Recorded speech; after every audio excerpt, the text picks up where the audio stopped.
Hello, good people. Welcome to our show. Hello, bad people. Welcome to our show. Hello, anyone who wanna learn more about SEO, especially how you can get real leads and sales through SEO. Welcome. Today we are going to discuss how you can do it to build relationships in marketing with Tamika Carlton. How are you? I am great. How are you? So nice to be here. Yeah, big pleasure. Wanna learn more? A big pleasure to get you on my show. Yes. Before we start, just tell more about yourself, experience, background, and anything that can help our listeners to learn more about you. Yeah, absolutely. I always like to tell people I'm originally from Seattle. Like I'm a down home Seattle fan, but I currently live in Georgia. I've been in marketing for about 15 years and I've done, e-commerce marketing. I've done retail marketing. I've done SEO, content marketing. I've kind of spanned the gamut. But in addition to that, I'm also a relationship coach and expert. So it's been really nice to be able to bridge the gap between the marketing world and just the relationship space.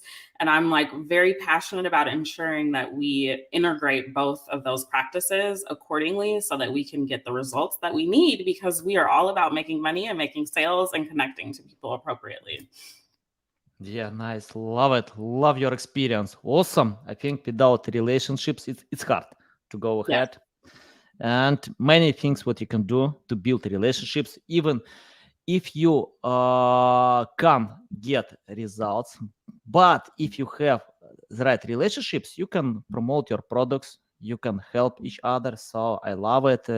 I'm so blessed, to have experience with Rand Fishkin twice. He spoke on my event, he spoke on my podcast.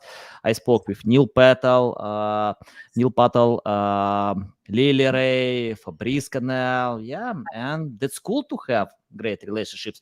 Yeah. Uh, I want to ask you about the right strategy. What I usually see when people, webmasters, open SEMrush, Ahrefs, Moz, Google Keyword Planner, many other great tools, Uber suggests, so, and they see high volume keywords. Yeah. And all these keywords, I love them, but it's hard to promote. It's hard to get results. For Yeah. example, if I choose SEO, I need to compete with Moz. I need to Sure. compete with Google itself, Sure. with Sure. Neil Patel. I can't tell it's impossible. Anything is possible, but it's a stupid idea to compete with big brands Yeah. that deserve these ranking positions.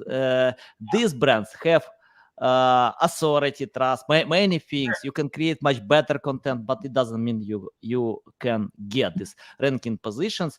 And why we need to do it if we have many other keywords that can Yeah. bring sales?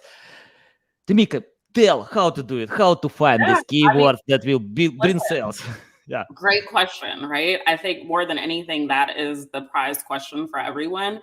And SEO is so important because you have the ability to reach people organically in a way that connects with them, provides value for them.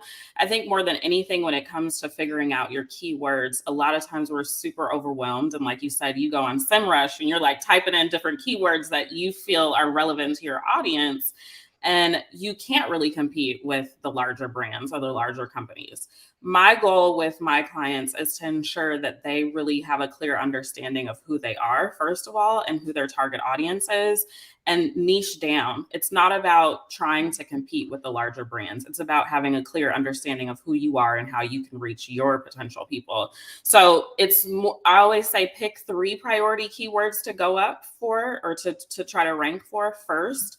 And a lot of times, don't go if you go on SEMrush or Google Keyword Planner or Google Search Console. It's more about trying to figure out the monthly search volume, right? If it's like a monthly search volume of 1100, you're probably not going to be able to reach or rank that really promptly. So you're going to want to focus on the smaller search volume keywords, and then it's going to be easier for you to target and build content around that. But most importantly, it's really, I always tell people it's so interesting how when you are in the business yourself, you think that people are searching for specific things that are in relation to your business. And the reality is that the things that you think that they're searching for, they are not searching for. So it's really important for you to figure out what is the things that they're searching for. And that's where someone like myself or like an SEO expert would come in and handy, just because they have more of an idea on how to reach your goals in a better way. Hopefully that Mhm. yeah. Yeah, nice. Yeah, I agree. I think it's better to spend some time to analyze keywords, user intent, to open Right. the top 10 results, to figure out. And I usually check if I can create something better. If I can't, I skip it. Exactly. If I create another piece of content similar to many others, it's not a good idea. Yeah, And I mean, I yeah. think, not to interrupt, but I was just going to say too, like, for example, I have a inclusive relationship company, couples experience. And one of the main things that we provide is like relationship advice. We have, date night ideas. We have a variety of things we have a subscription gift box. And you would think that, okay, because I'm a relationship company, I want to immediately relate or rank for like couples advice or relationship advice or whatever it may be. That's very large scale, but my priority was to rank for like what's really important to couples, right? Date nights. Okay, so maybe I can write content around major city date night ideas, and that was easier for me to rank for versus me trying to rank for relationship advice, which is very more of an umbrella topic. So I just really want people to start trying to scale down into what is the more niche audience for you, and then over time, once you start ranking for smaller keywords, it's going to be easier for you to start ranking for the larger scale keywords. Yeah, nice. Awesome, awesome. Tamika, I want to ask about finding related niches that can consist of your customers. For example, let me share an example, a great example, by the way. One lawyer found that all his clients, most of his clients, play golf.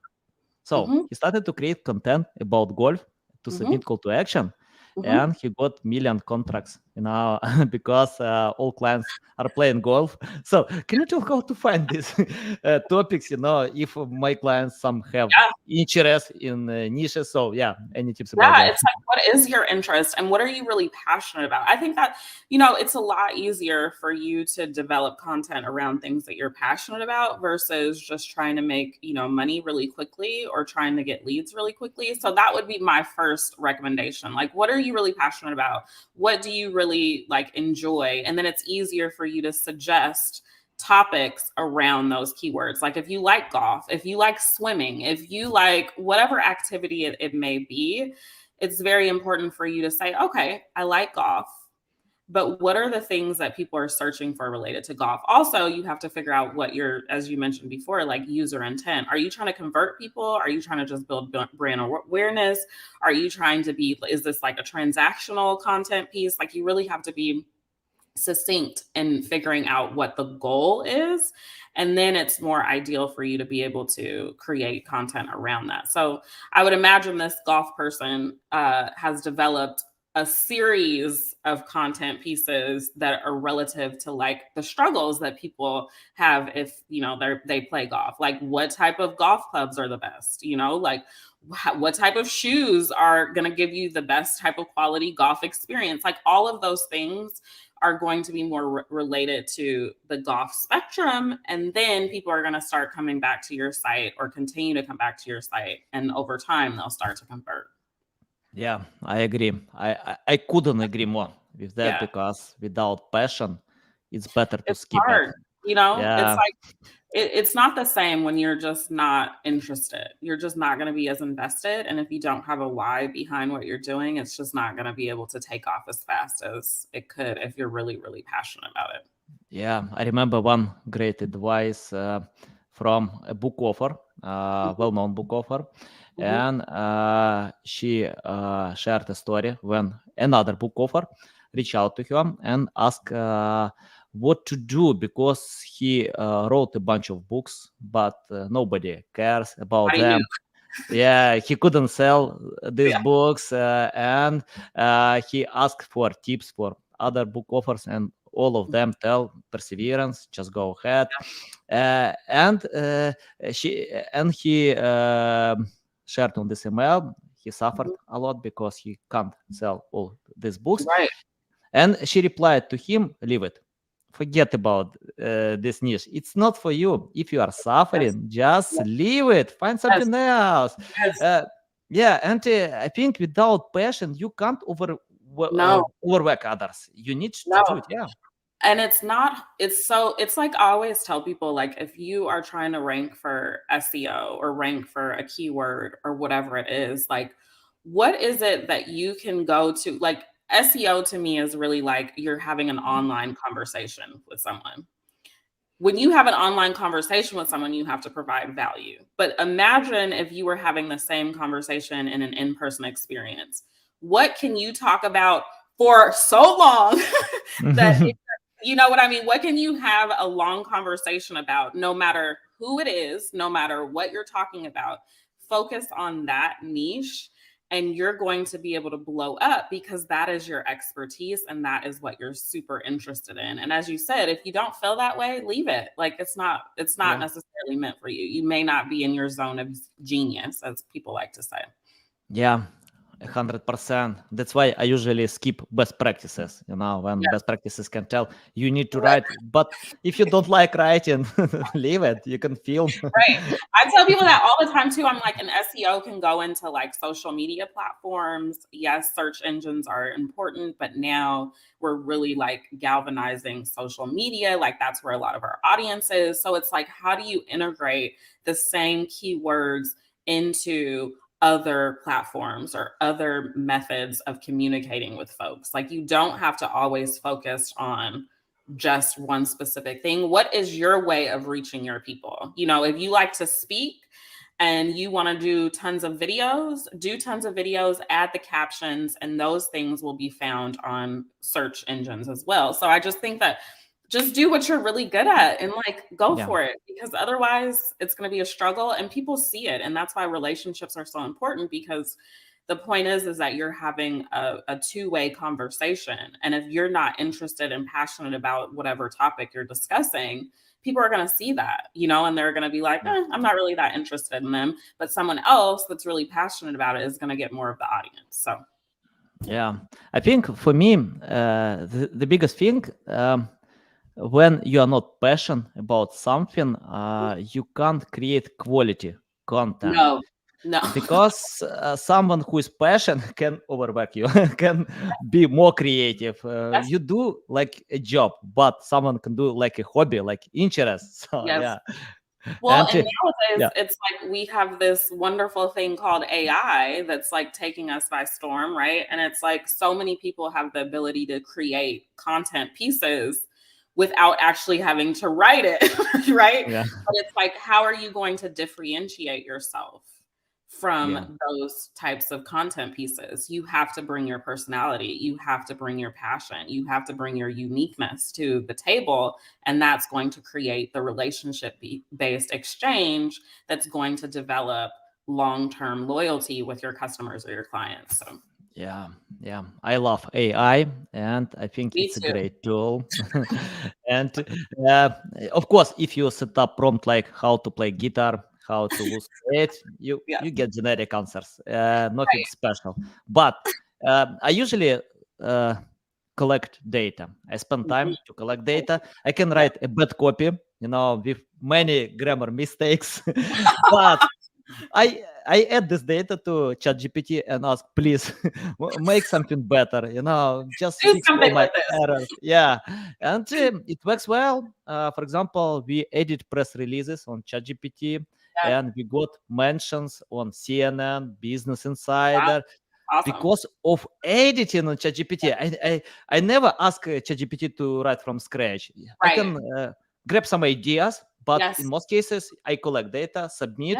Yes. Uh, I know I'm a terrible writer, but ChatGPT can do my ChatGPT bad does writing. wonders, Yeah, you know. to good writing. Even with me, and I love writing, you know, my I went to school for journalism, and I'm like, Mhm. chat gpt is my best friend. Okay, it's like it's like Yeah, it really does help to just either inspire you, add some little tidbits that you can twist around and like really make yours. I mean, it really is, you know, business owners really have to think about how they can integrate it into their business for success, because it's not going anywhere. Yeah, nice, nice. By the way, what do you think about AI is replacing jobs? I see why many experts can tell it's not, but I disagree. Personally, in my company, I don't cooperate with editors. I cooperated before. Right now, if ChatGPT can do this job much better, and I get results from editing with ChatGPT. And for example, we use ChatGPT to translate to different languages, and we compare results after translation on ChatGPT, and after asking experts, we got much better results with ChatGPT. I And know. it's interesting. What we usually write on ChatGPT, for example, if I translate to Japanese, I can ask, please consider Japanese culture, habits, mentality, and it works. It works Mhm. well. I So, yeah, I what do think you think? two things. One is AI is a tool, right? And it's a resource. And I think one of the main things that we forget about AI is that AI is pulling information from the web and from the source of humanity, right? And I think that it's really interesting if you look at it from that perspective, like, okay, all of that content out there was produced by people, and is basically able to integrate all of that information into one compiled situation based off of a prompt, right?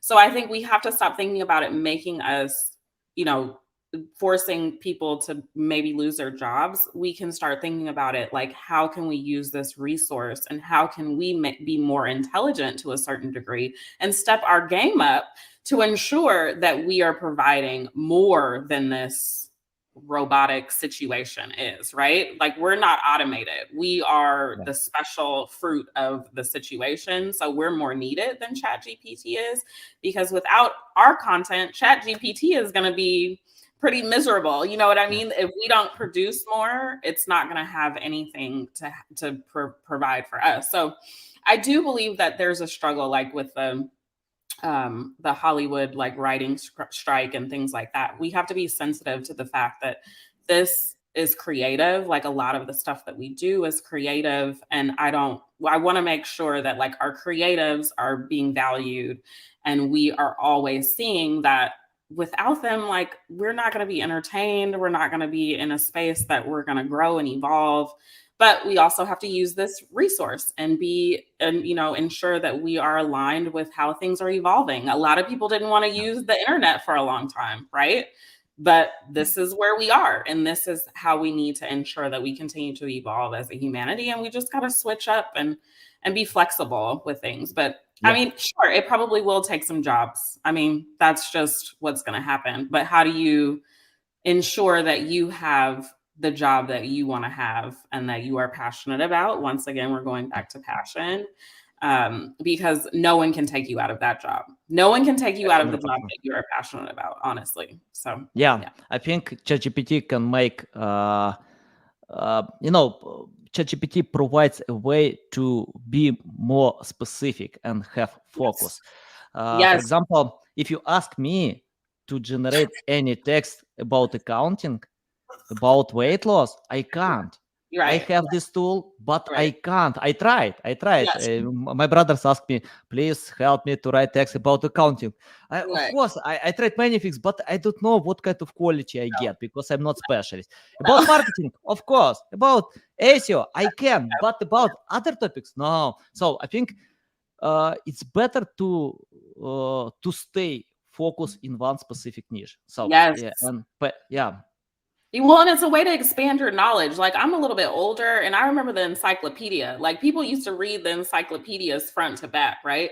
So it's like, if you have really compare the encyclopedia to this new age AI chat GPT that we have. And it's like, if you produce really great quality prompts, you're going to get some really great favorable outcomes. And that's more information that you have in your back pocket. So I just think that we just have to look at it from a different perspective. I don't want to be dependent on Chat GPT. I don't think anyone should be, but I think that it's a really good tool that we can all use to get to the next level in a more efficient and effective way. That's another thing too. Like, this is making us really effective, and we don't have to use a lot of our time to do things because it's giving us so much information. You know what I mean? yeah.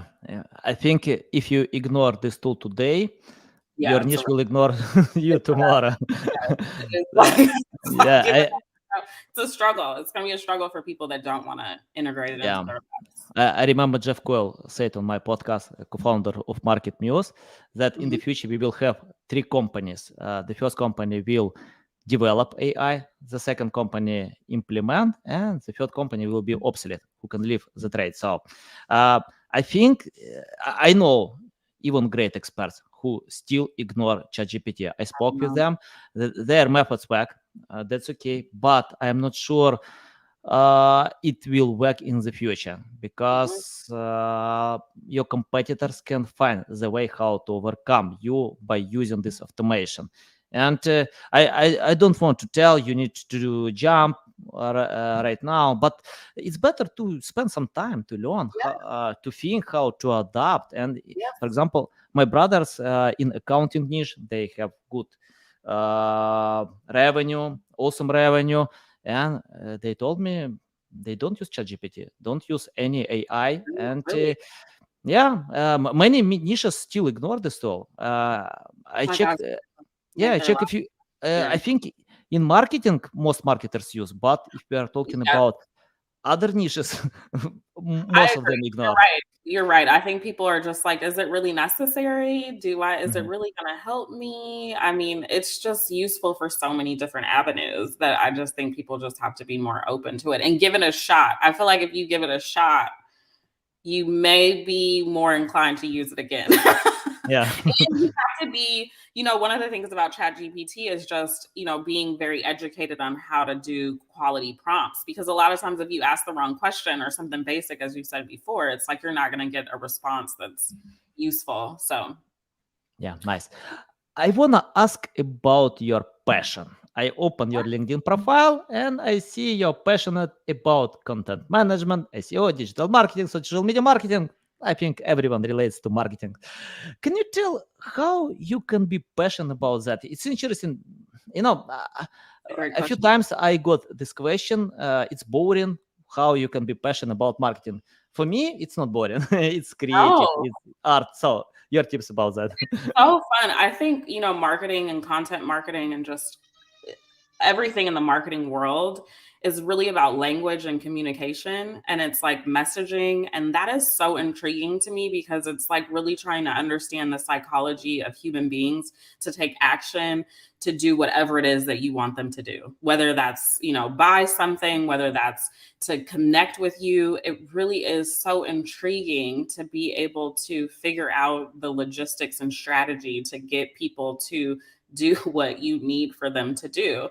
And like I said, a lot of it is really about relationship based experiences and ensuring that you're communicating properly and you are relating accordingly and you are connecting to another human on the other side of whatever it is that you're communicating with. And I'm just really passionate about getting to know people. And when you're able to do that in a career, which I do with marketing and relationship building, it's like the best thing that I could ever ask for. I mean, seriously. Yeah. And like, not to mention the data, just to understand data. I remember when like data really started being used, maybe like 12 years ago or so, like people really start talking about data more. I wasn't very interested. But over time, I got so connected to data because it's like these are the facts that we have an understanding of why people are watching, viewing, doing, clicking, all of the things and who these people are. Just being able to dive into the truth of the matter through data. Oh, so compelling. Like Yeah. that is my thing. Okay. Yeah. Like, When I started my digital journey in 2008, I mhm. set up Google Ads and Facebook Ads myself without any knowledge Oh man, skills. I know that was Yeah, exciting. and I paid 5-10 cents per click. You know, I got a lot of leads, results, Wow. but things changed because the Big time. competition was low. Today I need Mhm. to pay like $5-10, Yep. 100 times more. Yep. And it's not without data you can't go ahead. Without No, collecting the right data, spending time with that, setting the right campaigns. Yeah, it's impossible today, to get you'll $2 you'll back if you invest much a dollar. Yeah, you'll lose so much money without analyzing the data and having a clear understanding of who your target audience is. I think that's what a lot of business owners struggle with too, really identifying their target audience and being clear on how to approach and communicate with them. And I think, one of the main things that I always tell people too is, stop. One of my terms that I always say is we've got to stop using the term leads, because a lot of times when you think of leads, you take out the human connection element of the situation, and you forget that you really are just having a conversation or trying to build a conversation and relationship with these people. So just think about it like, how do you want to talk to someone? Like I always say that, just how do you want to connect and communicate with people for them to identify your business, your brand, who you are, whatever it may be. Yeah, nice. I want to ask about the future of blog content. It's interesting. In 2008, when I started my digital journey, I completely ignore blog content because that was simple to game the system. Google was not smart enough to figure out the user intent. Things change a lot, and Yeah. today we spend so much time writing blog posts for our clients, for our projects. And but it's interesting. We have today chatbots that can reply to questions, to steal our content. It's reality.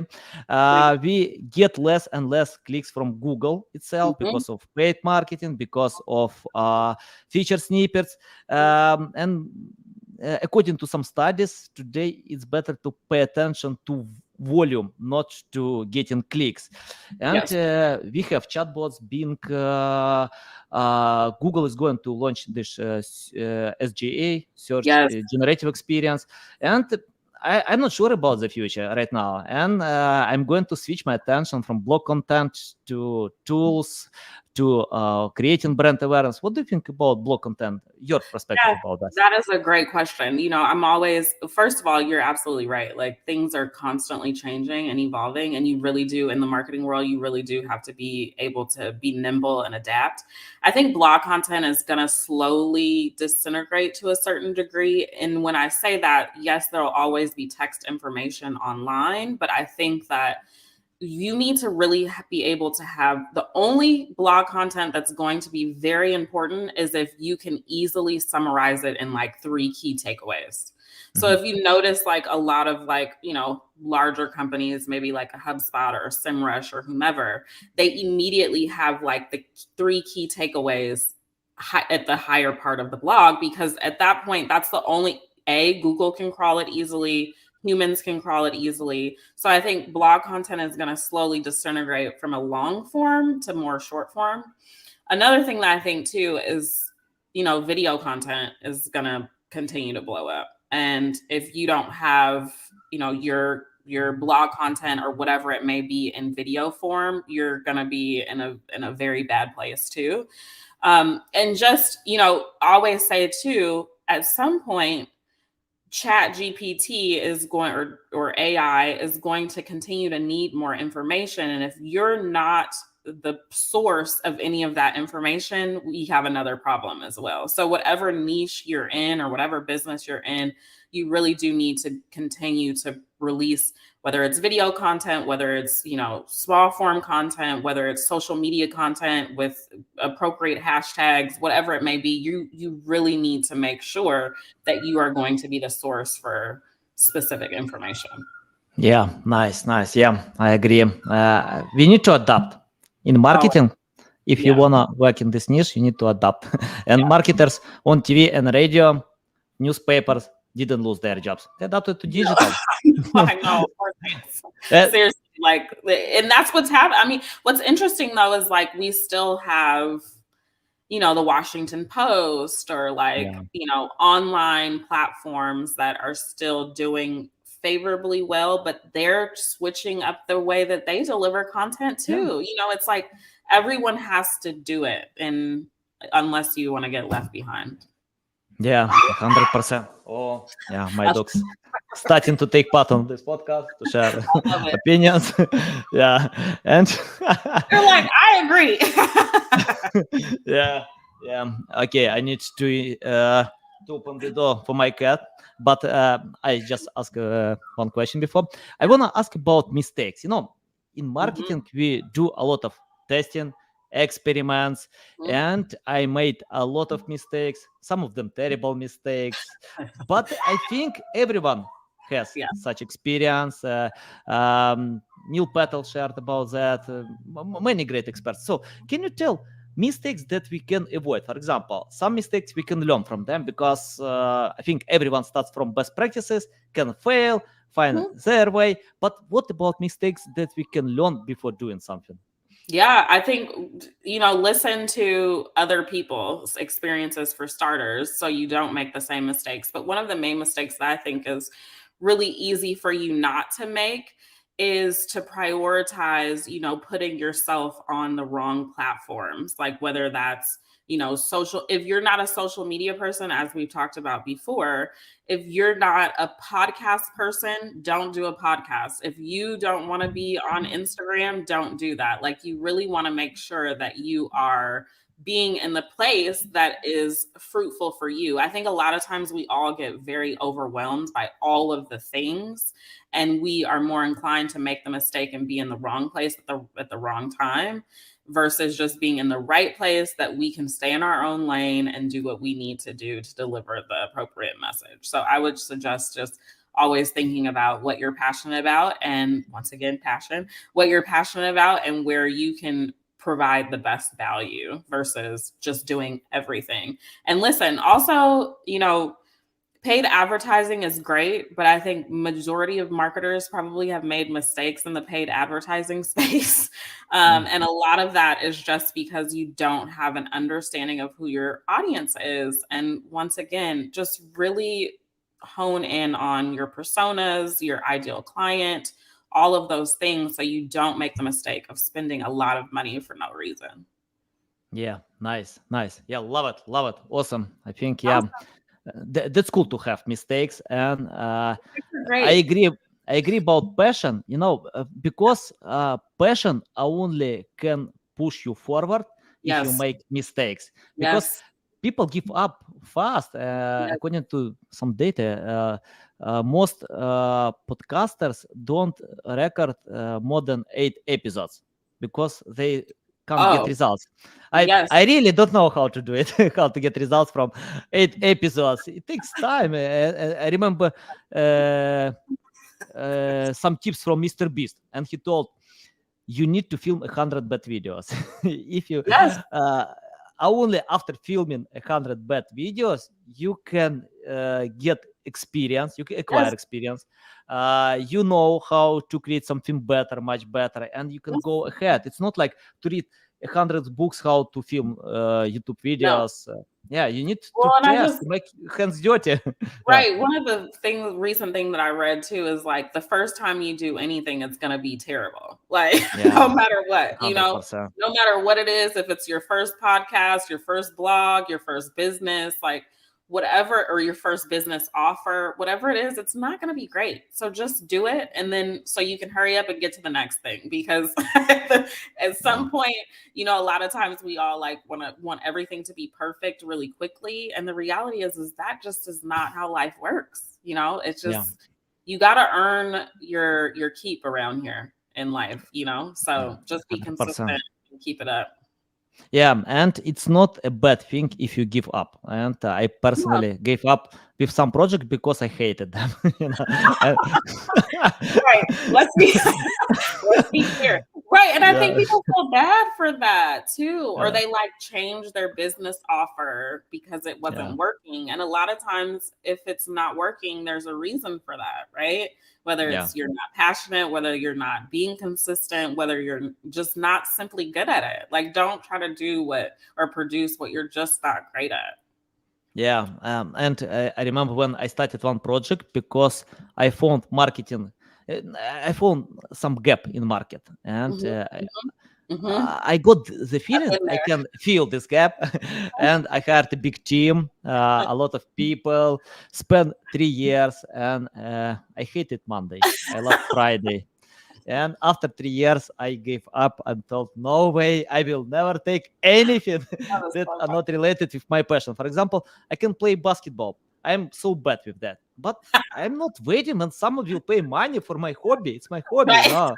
So yeah, your job is hobby. If it's not hobby, leave it. You will Mhm. never regret. Yeah, it's true. You need to enjoy the process. It's true. Yeah, It's so true. It's like because you're gonna have so many hiccups. I think another thing people don't understand too, in whatever you're doing, you're going to have setbacks. And yeah, unless you're passionate about it, you're not gonna want to keep going, because the struggle is going to be real at any given time, and you have to be able to push through and not have like a why or your passion or feel like you're like really an expert in it versus just hoping for the best. yeah. Nice, nice. I wanna ask about your experience. I Mhm. often ask this question. For example, I found I usually get high results with clients who understand SEO. So if Yes. they understand, we know why we need to create high quality content, Right. why it's important to get more valuable traffic than getting more traffic, Mhm. many things. But if I see clients don't understand, I usually tell them, take my course, learn from Lily Ray, Mhm. Jeff Coyle, Mike Phillips, Chelsea Alves. Go Mhm. to YouTube, go to Google, listen to They audio can get podcast, it. find your living format. Mhm. Don't force yourself with formats that you don't like. Just find living format. It's important. Books, Right. great. Right. Podcasts, great. YouTube Right. videos are great. For example, Ferry Kazoni told me that he usually spend so much time by watching YouTube videos. Mm. And uh, he he spoke in Google conference because CEO of Google invited him to speak on this conference, and he Right. has this big PR agency in UK, and Well, he only watches videos on YouTube. That's I okay, mean, yeah, find your living format. It's important, yes. uh, and then when you get the basic, you can cooperate with great experts.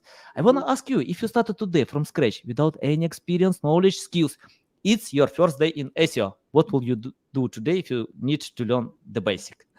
Ooh, that is a good question. You are good. Okay. If I needed to start today, I would go to blogs myself. That would be me. Mhm. That would be like me researching online. And that's what I did because when I first started with SEO, I had an inkling about what it was. I knew the basics, like when you search, something comes back to you in the Yeah. search engine. But outside of like how the technical aspects of SEO, I didn't really have a clear understanding of. And, I think a lot of it is really how do you learn best? So, like, for example, you were just talking about that the one guy, like, he obviously learns best by watching. I learn better by reading. So it would be me, Yeah. I've read a lot of marketing books, and that's how I've learned a lot of my expertise. Sometimes people learn better by listening, so they hear more podcasts or do that type of work. I'm typically more of a reader, so just give me what I need to understand. I'll read it and comprehend and move forward. So that would be my way of day one. How am I going to learn SEO and marketing and all of the things? By reading. Nice. Me too. I love reading more Yeah. because I don't like watching YouTube videos because it Sure. takes more time, to watch Yeah, this I get video. But distracted too. yeah, but in reading you can scan. You can scan, you Yes, can skip. You can yes. in videos it's hard. That's why It's like, I oh my love. gosh, it's still going. But it doesn't mean that you need to read. If you like watch. Many great That's what experts I'm come. saying. Like, figure out what your best way of learning is, whether it's listening, hearing, whatever it is. You go with what works best for you. But Yeah, yeah, reading nice. would be best for me. And I have my final question about the future. I Yes. want to ask you, take your crystal ball and let us know what kind of future will be because many things are coming. We have AI today, it's Oh changing my the God. game. Augmented reality might come with Apple. Apple is going to launch this headset. I don't know what kind Mhm. of gadget will be, but anyway, we need to adapt. So, Yeah. your prediction about the future? I think that is a great question. I think that we're really gonna have like little robots in our houses helping us. Like I genuinely see that. I feel like it's gonna be like little Alexas running around here. And it's gonna be like, we can have people help us with our daily task or tell us, what it is that we need to do to get to the next level, or, be more efficient with our time. I think overall, like, humanity is trying to figure out how we can be more useful with our time, because we only have a designated amount of time to experience this life. So it's like, how can we ensure that we're experiencing it to its highest potential? And the only way to do that is to minimize the amount of time we're taking to do menial tasks, right? So it's like, that's really what AI is doing. It's allowing us, or forcing us, to do things where it's going to take less time for us to. And then we'll be able to do all of the things that we want to do, and hopefully the goal would be for that experience to be more global versus more segmented, because I think right now, if you don't have access to the internet, or if you're not privy to like how to really use Chat GPT, you're kind of eliminated from the core. And I think, it would be nice if it would be not necessarily an exclusive experience, but more of an abundant experience for everyone to be able to use their time wisely, if that makes sense. Yeah, valuable. Love it. By the way, I have my robot vacuum cleaner at home, so I have some automation. So I think many new things will come. I do. I can't even imagine. Like, it's going to be crazy. I mean, even like refrigerators and stuff do all this stuff now. It's just like everything is going to do so much for us. And I'm actually okay with that. Nice. Tamika, it's a big pleasure to get on my show, to learn from you. You're so kind to share all these valuable insights. Tell our audience the best way how to keep learning from you, how to work with you, for you, to reach out to you, anything about you. All of the things. Yes, you can go to TamikaCarlton.com and follow me on Instagram at Tamika_Carlton JBP for all things SEO, relationships, and marketing. Nice. Guys, you can find all the links in the description below. Listen us on Apple, Google, Spotify. Thanks again for your time. Love it. So valuable. I recommend to anyone to follow Tamika, because you can see a lot of value. And guys, if you wanna become a marketing expert, learn and test, experiment, practice, make your hands dirty if you wanna get it. Okay, love you. See you. See you. Thank you.